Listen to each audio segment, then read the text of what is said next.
morning, or depending when you're watching this, good afternoon, good evening, or good night. My name's Ross, and as always told, out of Voice of Radio. So today, it's that time again where we need to jump through some hoops so that we can get an Alakazam into the Pokemon trading card game. Because of awkward things involving Uri Geller and a lawsuit, we don't see Alakazam in the Pokemon trading card game at the moment. It doesn't happen. Now, we cheat a little bit. We got Alakazam EX, which was a basic Pokemon. We got an SP Alakazam, which was a basic Pokemon. We got an Alakazam Star, which was a basic Pokemon. And my favourite one of them all was when we got an Abra that literally had an attack that let you evolve into Alakazam. Because, of course, you can always just skip Kadabra and use Rare Candy, but this had an attack, so if you didn't want to use Rare Candy, you would be welcome to do so.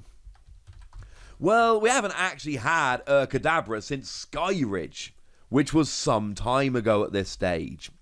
But the good news is, ladies and gentlemen, we don't need a Kadabra.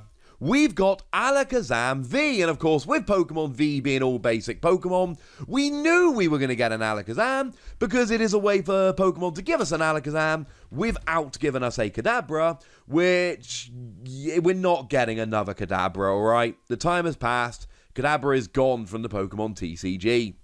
So what do we say about this Alakazam? Well, our translation comes from the lovely Antoine Boulet, and starting off 190 HP, bad, don't like that.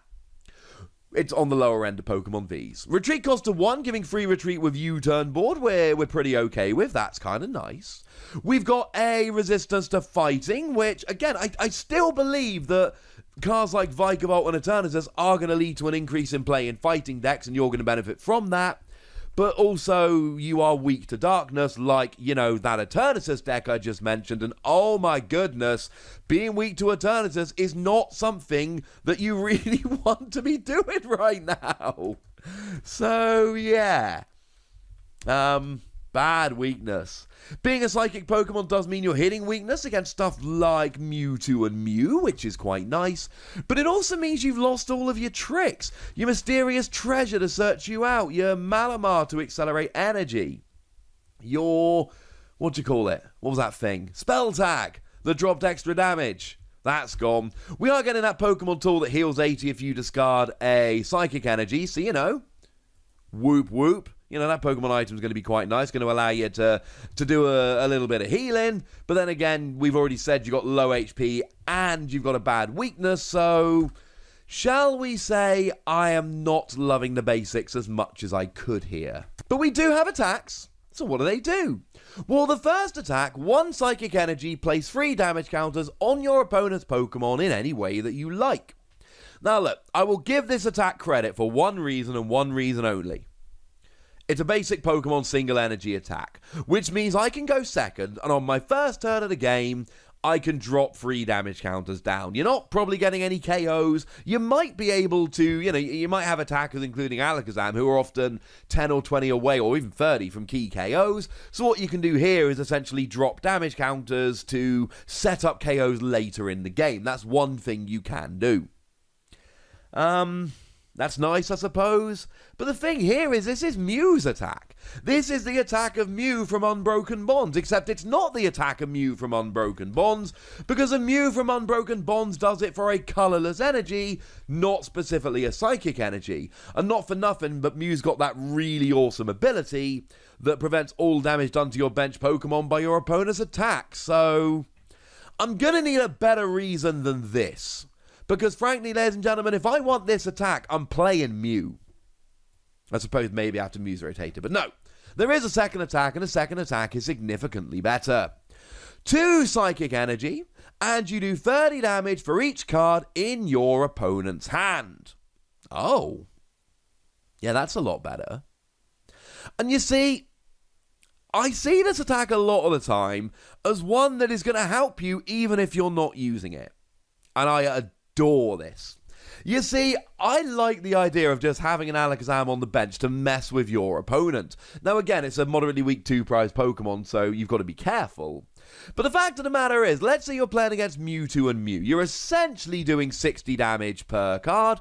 So if your opponent has got 5 cards in their hand, you are getting a 1-hit KO. You're doing 300 damage.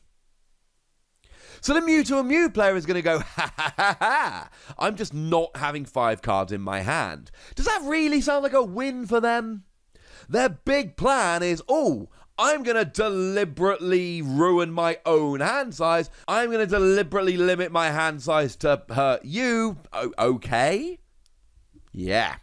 And there are obviously things we can do. So we got things like Reset Stamp. Now Reset Stamp will obviously get worse and worse as the game goes along, but early in the game Reset Stamp will guarantee that your opponent has got a 6-card hand, which means you're guaranteeing 180 damage. And it's probably worth mentioning that being a basic non-GX Pokemon, Alakazam can use Turbo Patch. So if you can get an energy on with Turbo Patch, this can be a turn 1 attack. This can legitimately be a turn 180 damage attack. And that's kind of cool. I showed you a Talonflame a couple of days ago, well, even yesterday. I've been doing a lot of work lately. Days kind of blend together. But I showed you this Talonflame, and Talonflame has got an attack, which is, well, it literally is just Dedene's ability as an attack. Which means your opponent will end their turn with a 6-card hand that you can then punish. It doesn't see a huge amount of play, but don't forget the Lucky Egg is in the format right now. So if your opponent attaches Lucky Egg, then they're going to have 7 cards in their hand after a KO. Although, to be fair, that does go into their turn, so I don't know. Maybe not, unfortunately. It's a nice idea, though. And what this is going to do is it is going to make your opponent play differently. They're going to be playing quick balls they don't need to play just to get 2 cards out of their hand.